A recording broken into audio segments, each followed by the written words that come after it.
Should we make them bigger? Okay, first, well, we just heard that Speaker Johnson said the House is out again. Johnson and House Republicans care more about protecting the Epstein files than protecting the American people. And the bottom line is, today we saw the Republicans run the same play and they got the same result. The question is, will they change course? The votes aren't there. It's clear from today's vote and yesterday and 2 days ago's vote and the two other votes before it. So the bottom line is we've had 4 votes and they haven't gotten the votes on any of them. We have asked Republican leaders for months to sit down and talk with us.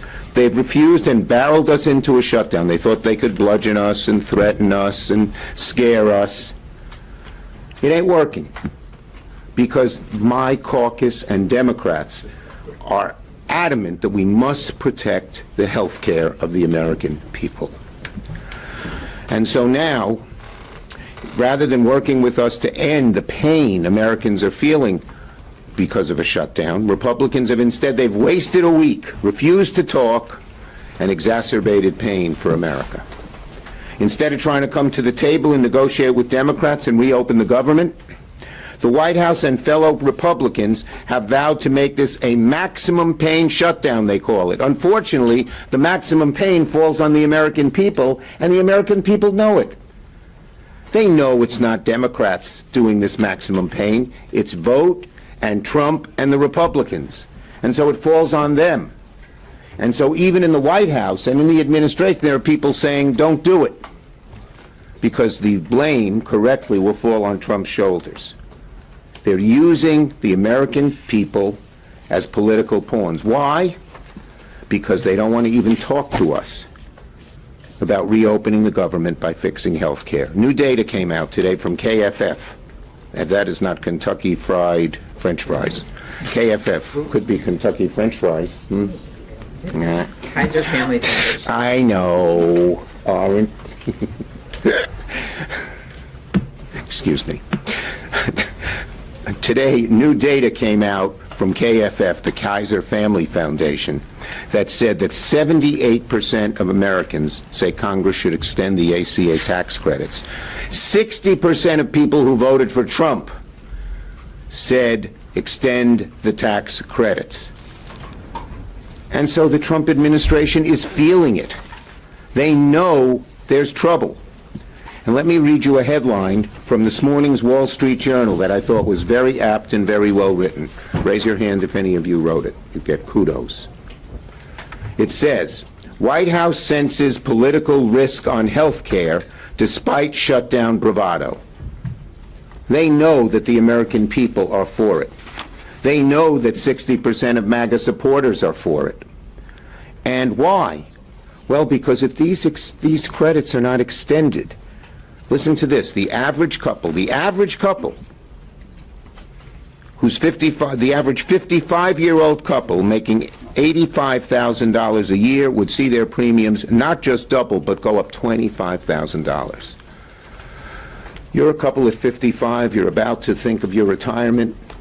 How the hell are you going to find $25,000 a year for your health care? Do you know what anguish that causes people? It's not just something that goes away. People sit there and agonize. How are they going to get health care, which they need so much? What are they going to cut? Republicans hold the House, the Senate, and the White House. They're in charge. American people know that. And the American people know that it's only smart and fair and right that they should negotiate with us if they want our votes, not do a partisan bill, they wrote it all with no Democratic input, and say just vote for it, take it or leave it. According to NBC today, Americans are more inclined to blame Trump and Republicans for a shutdown, according to 4 independent polls. Any of you NBC people wrote that headline? It's a good one. Republicans know it. They know the damage they're causing, and Americans are noticing. And what's their response? A vow to cause maximum damage. That maximum damage is to American families, and American families know it. What's their response when they didn't get the votes today or 3 times before? We'll see. Maybe they'll have a change of course. That would be a very good thing if they came and sat down and negotiated with us. And their second response is to just lie. They're so afraid of the truth that they make up lies. Here's PolitiFact when they say, oh, the Democrats want to give the money to undocumented immigrants. Here's PolitiFact. J.D. Vance said, Democrats are threatening to shut down the entire government because they want to give hundreds of billions of dollars to health care to benefit illegal aliens. What does PolitiFact say? False. And I hope you'll all write that over and over again, because if they're going to tell the lie over and over and over again, it's the responsibility of all of us to say it's a lie over and over and over again. Undocumented people cannot and will not receive a premium tax credit by federal law. The federal government does not fund health insurance for undocumented immigrants in Medicaid, Medicare, or Social Security by law. Republicans know it. They lie about it. When I was with the White House with Johnson, he said it. I was sitting there. I said, that's bull. And he didn't say it isn't. He just smirked. That's what they do. And when you lie about it, it shows fundamental weakness, because you know where the American people are. When they're confronted with the truth, they cover it up with a lie. But unfortunately for them, the truth doesn't lie. And as I mentioned, this chart shows how many, what a high percentage of Americans want us to extend the ACA subsidies for health insurance. 71 to 29. And it shows you that's why it's so high, because even 60% of Trump voters want to extend it. So, Americans want lower costs. Americans want to extend the tax cuts. Many of my Republican colleagues want that too. So it's simple. They can reopen the government and make people's health care more affordable at the same time.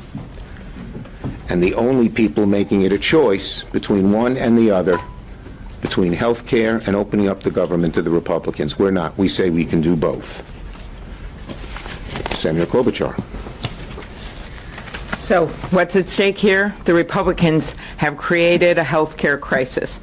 It was already a difficult situation, but by passing the big, beautiful betrayal of a bill, they basically are kicking 15 million people off of their health care, off of Medicaid.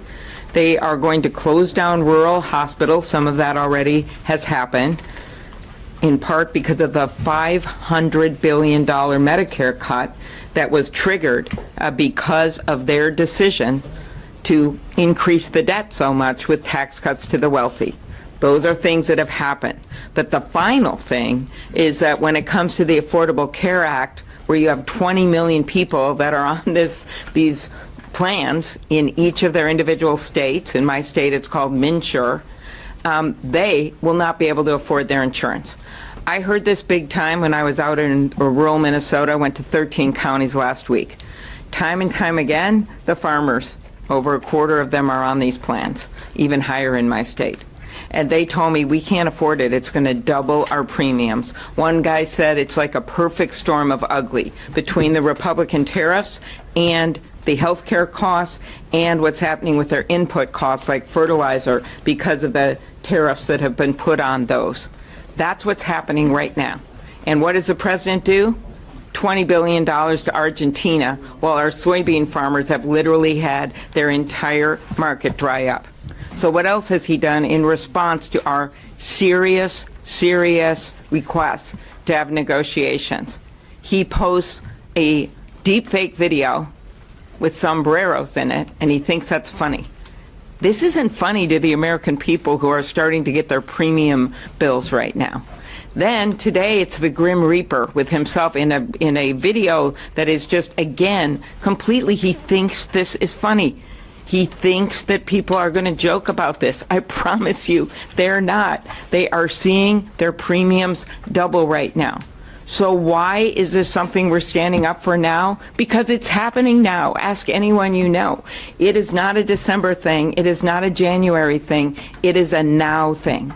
And we are asking them to meet with us to do something to help fix this healthcare crisis. And it's something they can do. It's something I am sure many of you have heard them behind closed doors say they actually want to do, because they've realized so many of their rural constituents, and when you look at the number, you realize so many Republican constituents know that this is a plans that are relied on by small businesses, by individual farmers, by people that don't work at big corporations so they can't afford their own health care. That's what happens. And I just cannot believe that they've decided instead to repost offensive deepfake videos than actually get to work, open the government, and do something about health care. Thank you, Senator Klobuchar. Senator Schatz. Somebody sent me the notification that the House is not planning on coming back next week, and I think there is not a clear illustration of their lack of seriousness in terms of reopening the government and solving the healthcare crisis. And there are a lot of people asking us, why now? And the answer is, the crisis is now. People are getting their letters now. The price spikes 114% for 24 million Americans. They're happening now. And so in the four corners of the Capitol, this is being treated as a kind of political question and a procedural question and a kind of public relations question. But for tens of millions of Americans, people on the exchanges, but also everybody else, because we know how health insurance works. When people lose their health insurance, everybody else who retains their health insurance sees a spike in their rates as well. Tens of millions of Americans are actually getting hurt, and this is not an abstraction or something that we're going to argue about that may or may not happen 18 months from now or 24 months from now or 3 or 4 years from now.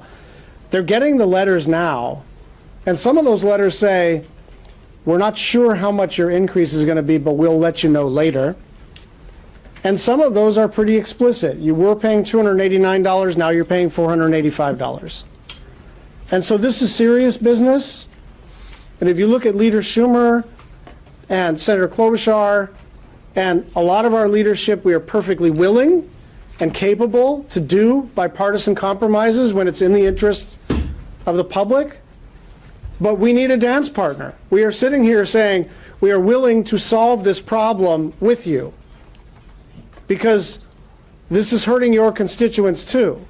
But you have to sit down and work with us to solve this urgent health care crisis. Senator, thank you, Senator Schatz. Yes.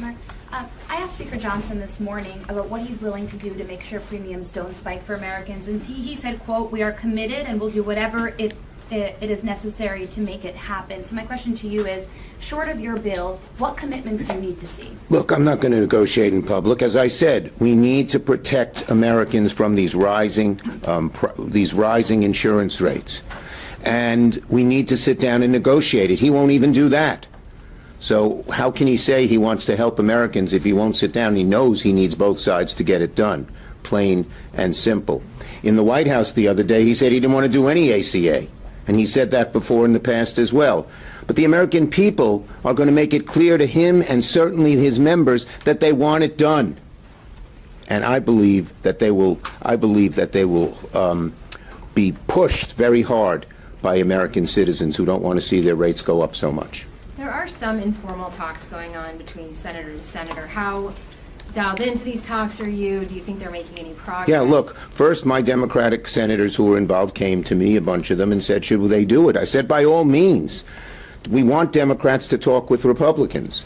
And so it's a good thing. Unfortunately, last night, if you ask our Democratic senators, the Republicans didn't offer anything really new. Just the same old stuff. And so nothing new on ACA, nothing on rescissions. And so, look, our Democrats want to go back and negotiate again, but they got to negotiate with something, get something in return. Yes. Yes. Does whatever bill that you support to open the government, Does that have to include language specifically addressing the ACA crisis? And secondly, you mentioned that President Trump at the White House meeting was open perhaps to extending these subsidies, or at least he was sympathetic. You said you heard about it for the first time. Have you tried to reach out to him again to kind of keep that conversation going? Well, look, the bottom line on that is we need the president to be involved. Johnson and a whole lot of his caucus don't like the ACA, don't want to do the extensions. A lot of Republican senators in the Senate do, but they're not enough. Thune is not enough. You need Johnson, and you particularly need Trump to get it done. So that's the bottom line, and we need real improvements in Americans' health care, plain and simple. Calling someone in the back. Way in the back. Yep, go ahead. Leader Schumer, it was reported that there was a 34% increase in demand at a military food bank in Fort Worth, Texas this week. How do you square the needs of constituents facing an immediate pain during a shutdown with your focus on lowering healthcare premiums? The bottom line is there's a simple way to end the shutdown. Come and sit down and negotiate a fair bill with us. Yes? The president, as you say, has been tweeting out memes. Democrats have said that he doesn't understand this healthcare crisis. What makes you think, what evidence do you have that he will eventually be bowed to public pressure? The evidence we have is right here. 60%, or 58 I think it is actually, of Trump voters want it extended. And it's going to, the pressure on the president to do the right thing here will get greater in the month, as both Amy and Brian mentioned, as people get their new health care bills, and they see how much it is. It's shocking how much it is. And they go and say who did it, and we Democrats are going to be there day in and day out and say, the president and the Republicans did it. And that's why we feel we're, that's why we feel we're in a strong position. So you're willing to wait this out for a month? Are you willing to wait this out for a month?